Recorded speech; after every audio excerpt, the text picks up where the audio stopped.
His head could be seen to move violently forward.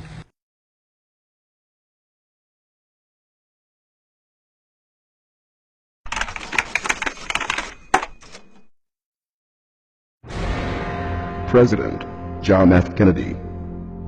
Ladies and gentlemen, the very word secrecy is repugnant in a free and open society, and we are, as a people, inherently and historically opposed to secret societies, to secret oaths, and to secret proceedings.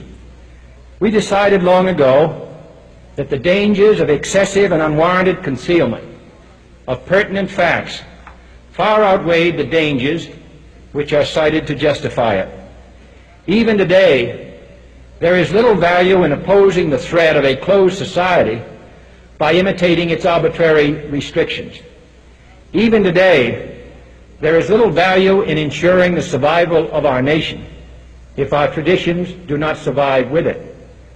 And there is very grave danger that an announced need for increased security will be seized upon by those anxious to expand its meaning to the very limits of official censorship and concealment. That I do not intend to permit to the extent that it's in my control. And no official of my administration, whether his rank is high or low, civilian or military, should interpret my words here tonight as an excuse to censor the news, to stifle dissent, to cover up our mistakes, or to withhold from the press and the public the facts they deserve to know. For we are opposed around the world by a monolithic and ruthless conspiracy that relies primarily on covert means for expanding its sphere of influence, on infiltration instead of invasion, on subversion instead of elections, on intimidation instead of free choice, on guerrillas by night instead of armies by day. It is a system which has conscripted vast human and material resources into the building of a tightly knit, highly efficient machine that combines military, diplomatic, intelligence, economic, scientific, and political operations. Its preparations are concealed, not published. Its mistakes are buried, not headlined. Its dissenters are silenced, not praised. No expenditure is questioned, no rumor is printed, no secret is revealed. No president should fear public scrutiny of his program, for from that scrutiny comes understanding, and from that understanding comes support or opposition, and both are necessary. I am not asking your newspapers to support an administration, but I am asking your help in the tremendous task of informing and alerting the American people. For I have complete confidence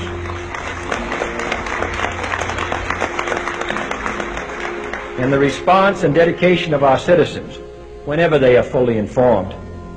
I not only could not stifle controversy among your readers, I welcome it. This administration intends to be candid about its errors.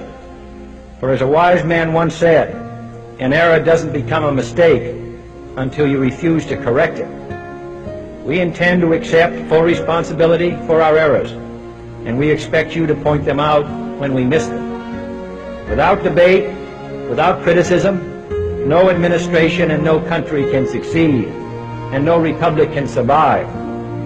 That is why the Athenian lawmaker Solon decreed it a crime for any citizen to shrink from controversy.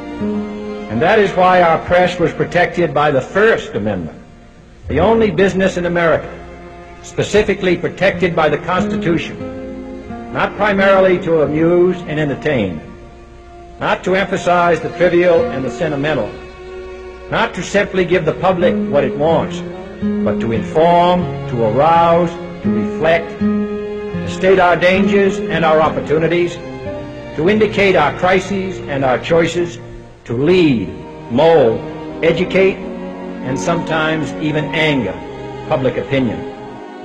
This means greater coverage and analysis of international news, for it is no longer far away and foreign, but close at hand and local.